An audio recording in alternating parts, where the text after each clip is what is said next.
موضوع استفحل هذه الأيام بولاية سطيف ظاهرة التوافد القوي للتونسيين على السلع الجزائرية تحت غطاء البعثات السياحية، أمر استوجب فتح التحقيق والوقوف على هذه الظاهرة. والتفاصيل مع فارس شايب.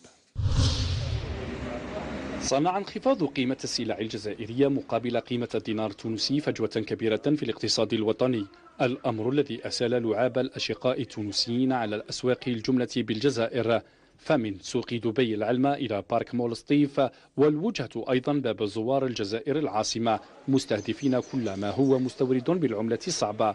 ينفشوا شوية دبش شوية زهيز كان فما بتاع بناتنا كهو، فبنشوف نزوروا المناطق السياحية. فما دي فيتمون اللي مش موجودين عندنا في بنزرت، فهمت؟ كيما اللباس التقليدي كيما الجبايب ما مش موجودين عندنا.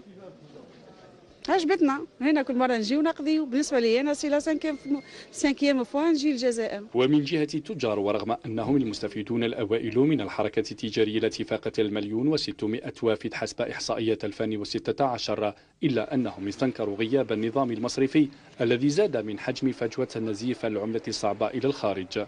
صورنا طايحين ما عندهمش قيمة يا أخي، ما عندهمش.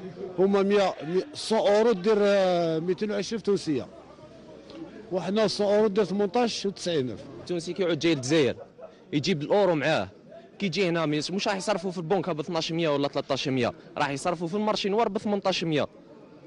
تولي تخرج له سلعة بارابور للسوارة دوم تخرج له قل. يبقى توافد الأشقاء التونسيين على الأسواق الجزائرية طمعا في أسعار مغرية بالنسبة للدينار التونسي مبرر، في حين يعيش المواطن الجزائري جحيم ارتفاع الأسعار، الأمر الذي جعل الكثيرين من المتتبعين للشأن الاقتصادي يوجهون أصابع الاتهام إلى النظام المصرفي.